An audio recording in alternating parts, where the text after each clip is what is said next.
about the CP-CTC, or what we call the corresponding parts of congruent triangles are congruent. Okay, so to identify if the two triangles are congruent, so we're going to find the corresponding parts. Okay, two or more triangles are congruent if their corresponding angles having the same measure and if their corresponding sides having the same length. Or just simply, we can say that the two triangles are congruent if and only if their corresponding parts are also congruent. So this time class, ang kukunin lang natin ay corresponding sides and angle. Bakit hindi na po kasama si vertex? Kasi po si vertex ay wala naman siyang measurement. Okay, do you understand? Okay, so let us try an example. So let us identify if the two triangles are congruent based on the markings of the two triangles. Okay, step number 1, name the first triangle. So using the markings, what do you think is the name of the first triangle? Yes, De Pamalio?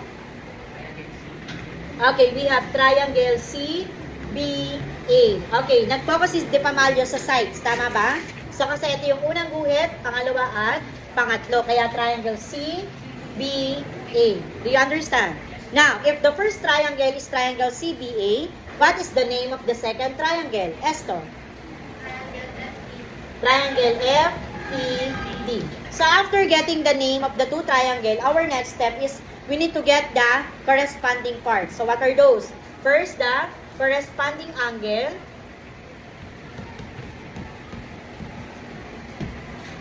And we have also the corresponding sides, or what we call also the congruent sides, because corresponding and congruents are also similar. Okay, based on the given figure, name or give me one pair of corresponding or congruent angle. Saan naman tayo magpo-focus, anak? Doon sa markings ng mga angle. Meron kung ibinigay, tama ba? Okay, now, give me one pair of congruent angle. Masbang. Angle A is congruent to angle B. Very good. We have angle A is congruent to angle D. Another congruent angle. Ocho Torena? Angle C is congruent to angle F. Angle F. And the last congruent angle is Marquez. Angle E. So after getting the corresponding angles or the congruent angle, now let us proceed by the corresponding sides. Give me one pair of congruent or corresponding sides. Ready to? Segment CB is congruent to segment FB. Okay, and the next congruent side or congruent part is, yes, Raagas? Segment DA is congruent to segment EB. ED. And the last congruent side is, Peralta? Segment DF. So after getting the corresponding sides and the corresponding angles, so therefore, we can say that the two triangles are congruent. So using the CP-CTC, or what we call the corresponding parts of congruent triangles are congruent. Okay, this time class, we're going to complete the table below by providing the missing triangle congruent statement or the missing congruent corresponding parts. So this time class, given naman tayo ng name lang. Okay, the name of the first triangle is triangle CAT. Is congruent to triangle NEF. So dito lang tayo magbe-base sa name, walang figure. Okay, we're going to find the corresponding parts. First, we have to find the corresponding angles. And second, we have to find the corresponding sides. Okay, now using the name of the two triangle, give me one pair of corresponding or congruent angle. Na doon sa?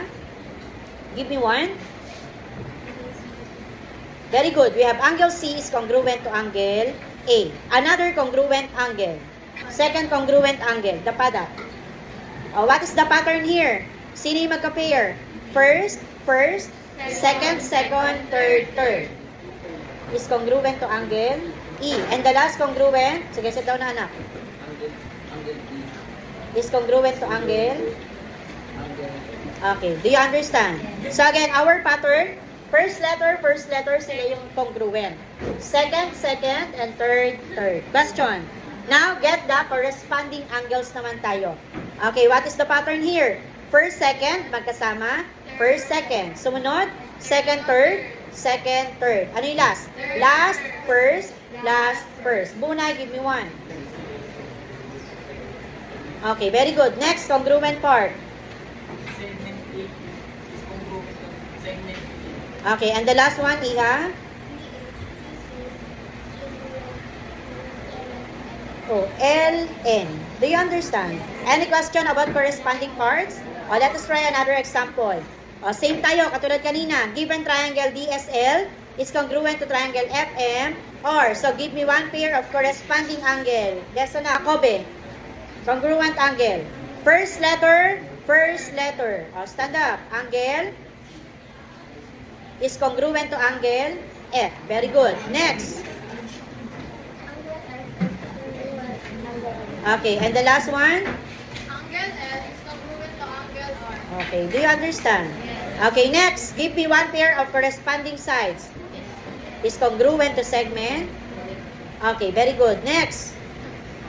Segment SL is congruent to segment F. And the last one, Esto? Segment LD is congruent to segment R. F. Question. Now, what if the given is corresponding angles naman? What do you think is the name of the first triangle? De Pamalio? What is the name of the first triangle? Okay, very good. And then anak, yung katabi, what is the name of the second triangle? Okay, naintindihan po. So, meaning without using the illustration, we can get the corresponding parts and we can name the two triangles.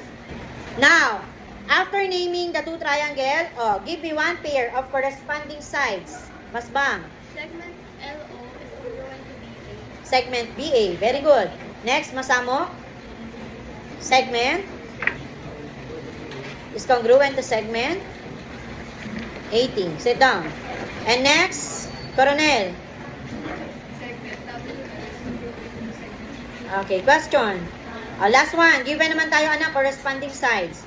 What do you think is the name of the two triangles? Redito, what is the name of the first triangle?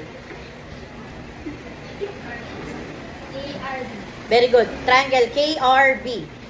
And what is the name of the second triangle? Peralta? Triangle PCM. Okay. Again, the name of the first triangle is triangle KRB. And the second triangle is triangle PCM. Okay, now, give me one pair of corresponding angle. Below one Angle K. is congruent to angle P.